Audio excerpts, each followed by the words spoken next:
Both Donald Trump and Hillary Clinton have claimed the popular vote, but the truth is that the system is so exposed to fraud and closed to oversight that nobody knows who's right. Opponents of the Electoral College are attacking it again, claiming it doesn't represent the will of the people as evidenced by the popular vote in the latest presidential election. With votes still being counted as of Thanksgiving weekend, Hillary Clinton and Tim Kaine lead Donald Trump and Mike Pence in the popular vote count by about 1% of the 130 million votes counted so far, 48% to 47%, with Libertarian candidates Gary Johnson and Bill Weld playing the role of spoilers in the popular vote, garnering about 3%.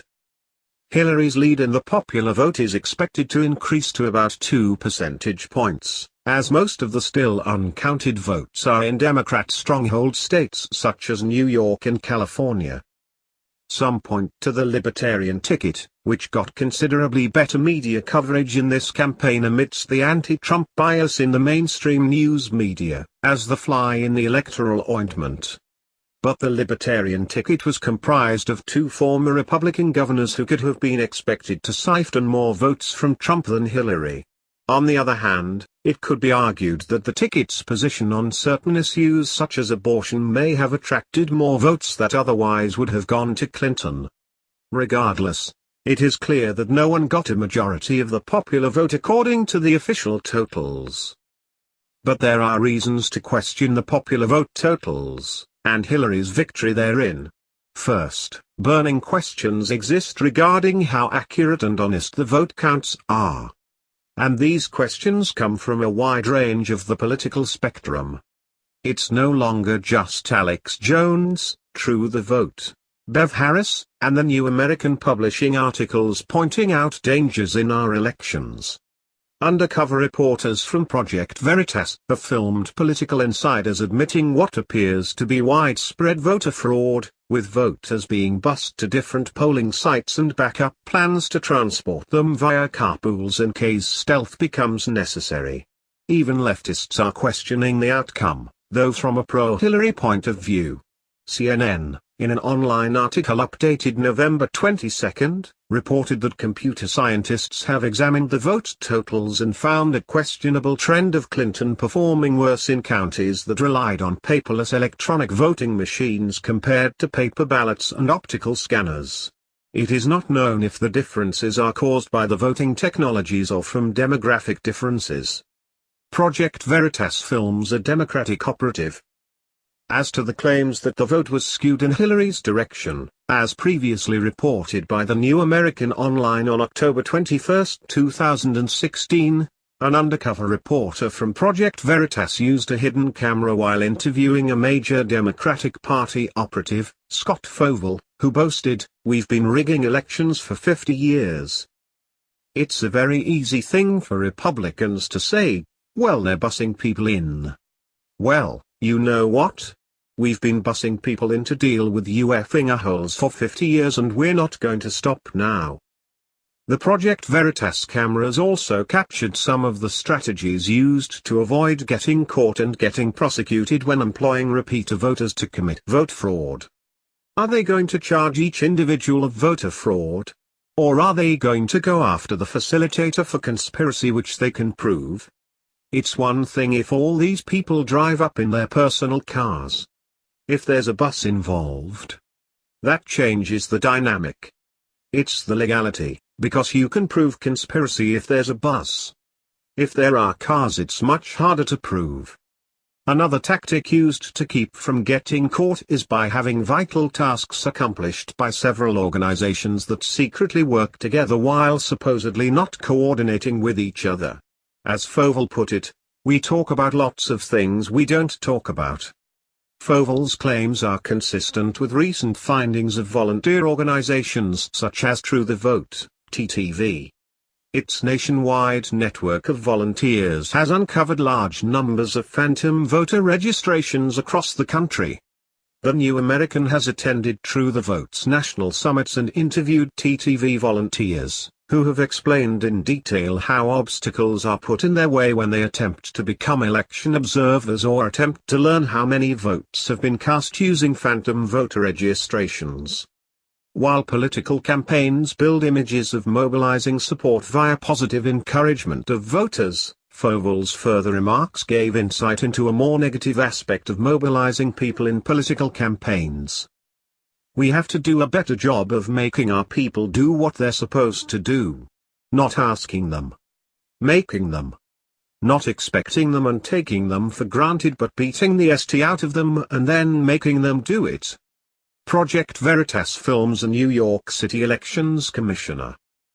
Fauvel's boasts about Democratic fraud were seconded by a completely unrelated Democrat with insider information. In New York, one of Hillary's stronghold states, one of Project Veritas undercover reporters interviewed Alan Shilkin, a New York City commissioner on its Board of Elections.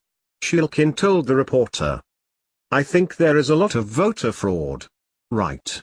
Like I say, people don't realize certain neighborhoods in particular, they bus people around to vote." Shilkin also pointed to the lax standards for New York City ID requirements. But they didn't vet the people to see who they really are. Anybody can go in there and say, "I'm Joe Smith, I want an ID card." It's absurd. There is a lot of fraud, not just voter fraud, all kinds of fraud.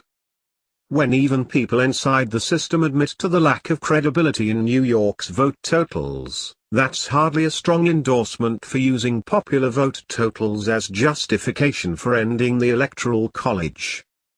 How much fraud was there in the absentee vote? A second reason to question the popular vote totals is the absentee vote. Absentee ballots have long been an opportunity for fraud, and the elections of 2016 were no exception. In an October 28 press release from Catherine Hernandez Rundle, a state attorney in Miami-Dade County, Rundle announced the arrest of Gladys Coego, who had been hired as a temporary worker opening absentee ballots. The press release stated, "It appeared that Miss Coego concealed a black pen in her purse and brought it into the ballot sorting room." The Miami-Dade Elections Department immediately contacted members of the state attorney's multi-agency public corruption. Ms. Coego provided a voluntary statement to investigators and admitted that she had marked a number of absentee ballots involving the Miami-Dade County mayoral race that had been left blank, marking each ballot for candidate Raquel Regalado. While the press release didn't cite any alterations of presidential votes, it does show the vulnerability of absentee ballots for all contests on the ballot. Some of Hillary's popular vote plurality comes from states such as Oregon and Washington, where virtually all the ballots are cast via absentee balloting, and opportunities for absentee ballot fraud are much greater. The loose chain of custody for ballots in Oregon was documented in John Fund's book Stealing Elections: How Voter Fraud Threatens Our Democracy, where he cited an example by Melody Rose, a professor at Oregon State University. Rose herself once stopped by a library after hours to deposit her ballot, only to find an overflowing bin of ballots in the lobby. She could have taken all of them to her car and done some creative pruning based on where people lived or their gender. John Fund should have also added that Professor Rose had the opportunity to stuff the ballot box with fraudulent ballots. And she wasn't the only person with behind closed doors access to those bins of ballots that were left unattended in government buildings. All manner of employees, such as librarians, janitors, security guards, students with after-hours access to the building, and numerous others have access to the government buildings where ballots are dropped off in states that offer unrestricted absentee balloting. It should also be noted that government employees, especially those with government patronage jobs, have a history of being involved in electoral fraud schemes, and access like this is an open invitation for electoral fraud. Another weakness in absentee ballots is that many states allow absentee ballots to arrive after Election Day, provided they have postmarks on or before Election Day. This can be an opportunity to do a little extra stuffing of the ballot box if a contest becomes surprisingly close. Consider the arrests in the aftermath of a contest to guess the score in the 1987 Super Bowl. The suspects were accused of postmarking empty envelopes before the deadline date, writing down the final score after the game ended, and bypassing the stamp cancellation process by putting the letters directly into outgoing mail sacks the next day. The New York Times of April 20, 1988 said, 14 postal employees and 3 associates in New York City were accused yesterday of using their post office know-how to win a 1987 Super Bowl Pick the Score contest. They were charged in a federal complaint of predating their entries, and waiting until after the game to predict the winning score. They won most of the $100,000 awarded in the contest. Don't forget, government employees are frequently involved in many different roles in vote fraud schemes. Many of them owe their jobs to people in the political establishment, and they are often called on to use their governmental positions to benefit the political bosses. And why aren't the absentee ballots counted immediately? All that is needed to count extra absentee ballots is to add extra ballot counters. It could be a deliberate slow count, a stall for time while the needed number of extra ballots with appropriate postmarks is being calculated. Slow counts have been known in the past to be opportunities for mischief. Moreover, add to this that most absentee ballots are counted behind closed doors. There was a time when the American public had unrestricted access to observe all aspects of elections, except for the marking of the secret ballots. That openness is a safeguard that needs to be restored to our elections. Absentee balloting should return to being used only when justified. It must be mandated that the ballots must arrive by election day, and the process must be open to public monitoring. Until then, vote totals including widespread usage of absentee ballots should not diminish the credibility of the Electoral College. Were the vote totals subject to tampering? A third reason to question the veracity of popular vote totals is vote tampering, a process made easy by electronic voting. Elections expert Bev Harris recently appeared on Alex Jones' InfoWars news show and unveiled a computer program that was written by white hat hacker Benny Smith. White hat hackers are good guys who apply hacking skills to identify and fix security flaws in computer systems. Smith's program, called Fraction Magic, is capable of altering vote totals from the top down. That means he can specify a desired final total, and the computer then replaces the actual vote totals and subtotals all the way down to the precinct level with plausible but dishonest totals. The fact that such a program exists doesn't mean it was used, but it does mean there's a security flaw that needs to be fixed.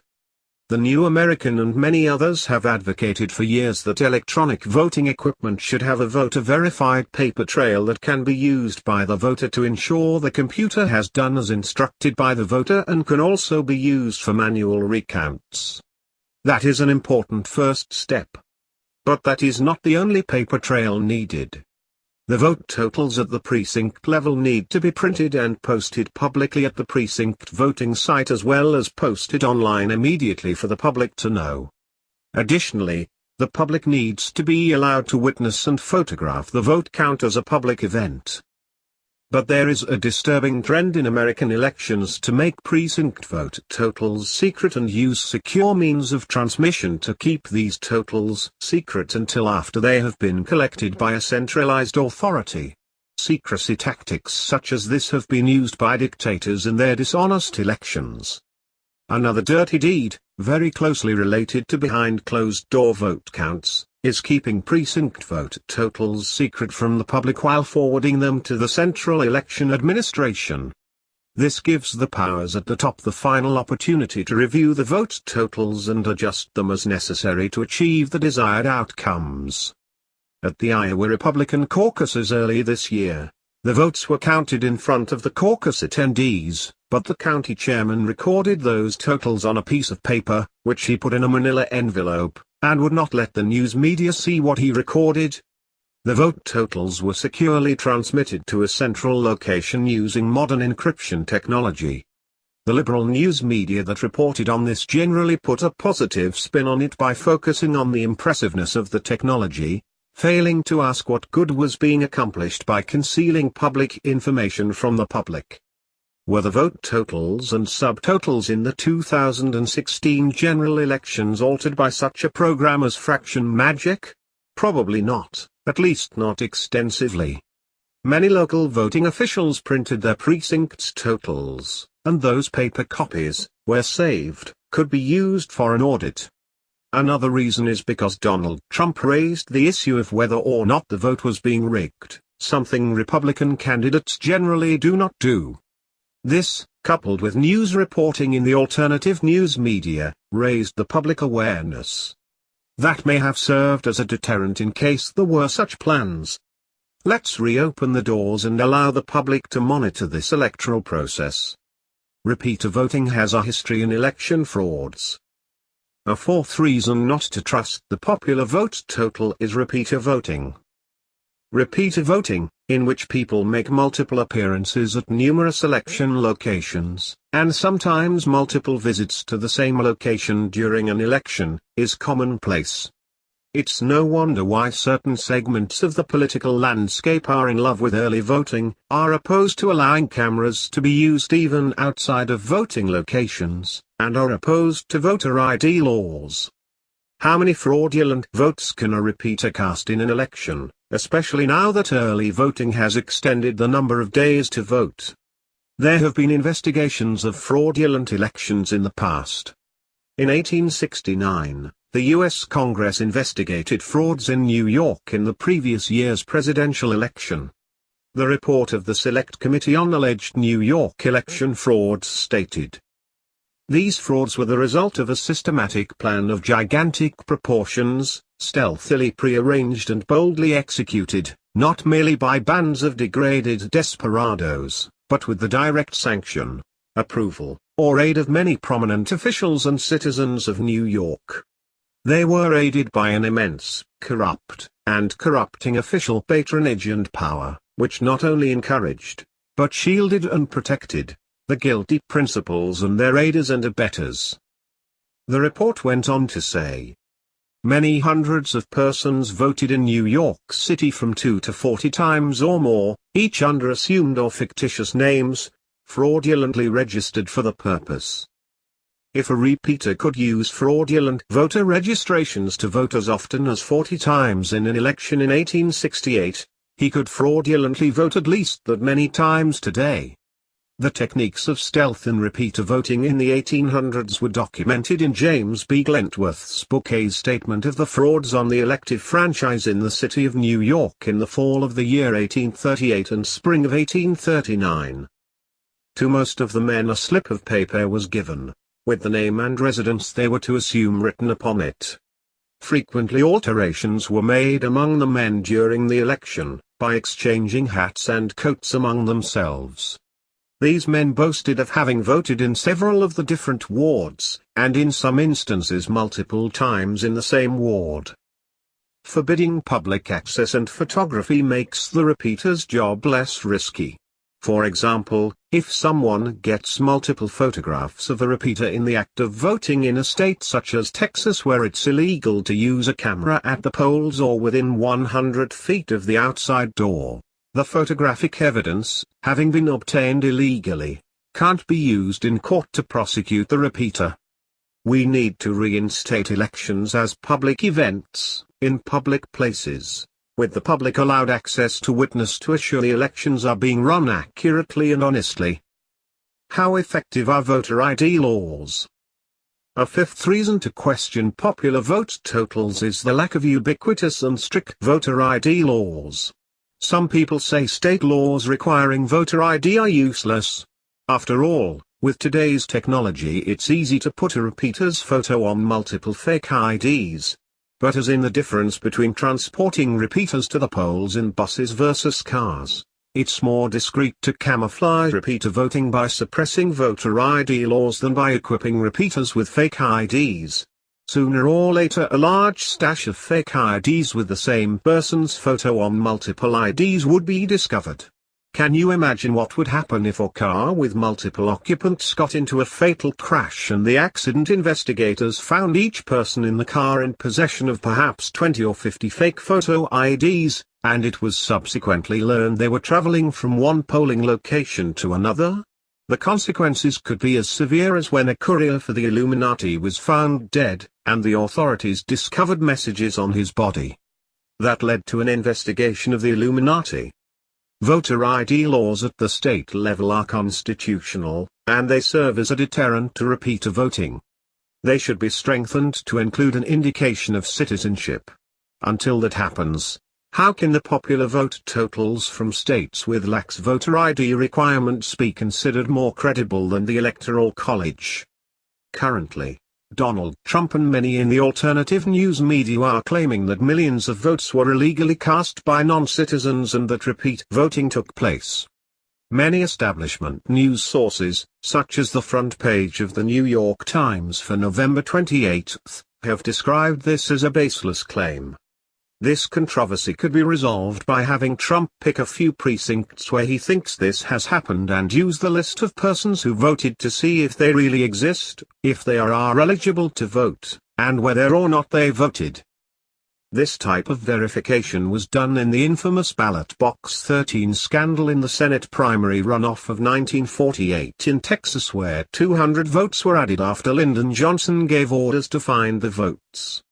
J. Evetts Haley, in his book A Texan Looks at Lyndon, described how the list of voters was used to gather evidence of illegal votes being cast in Precinct 13. 202 new names had been added alphabetically in blue ink, whereas the original list was in black.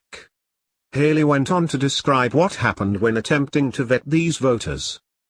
They found grave difficulty in locating the addresses they had jotted down except 3, whose last known address was the cemetery, one of whom, according to the church records, had been there for 4 years. At least 2 of those they did locate swore they had not voted, while others shrugged off their questions with the frank admission that people in Paz province who did not talk prospered better and lived longer than those who did. This type of follow-up should be done after all major elections, especially this one. The founding fathers of the American Republic never intended to calculate a popular vote for president. Part of the reasoning for the Electoral College was the fact that each state has the right to determine the qualifications for voting, and each state should have the final say over their electoral votes. South Carolina's presidential electors were elected by the state legislature. Today, many are calling for the abolition of the Electoral College and/or for extra-constitutional federal oversight and election standards. Yet, federal intervention under the guise of securing the ballot could have the opposite result. About the only major difference in voter qualifications in different states is whether or not to allow former felons to vote. But there are huge differences in how accurately and honestly the elections are conducted in different states. The Founding Fathers never wanted to see the quality of elections degrade to the point seen in America today. The Electoral College now serves an additional purpose. It protects the electoral votes in each state from being adversely affected by fraud or sloppiness in another state. No matter how much electoral fraud or sloppiness is committed in Chicago, that affects only Illinois electoral votes, not those of any other state. That can't be said for the national popular vote. So who really won the popular vote? Unless we clean up the potential for sloppiness and fraud and implement a verification procedure that ensures the votes are cast by real voters,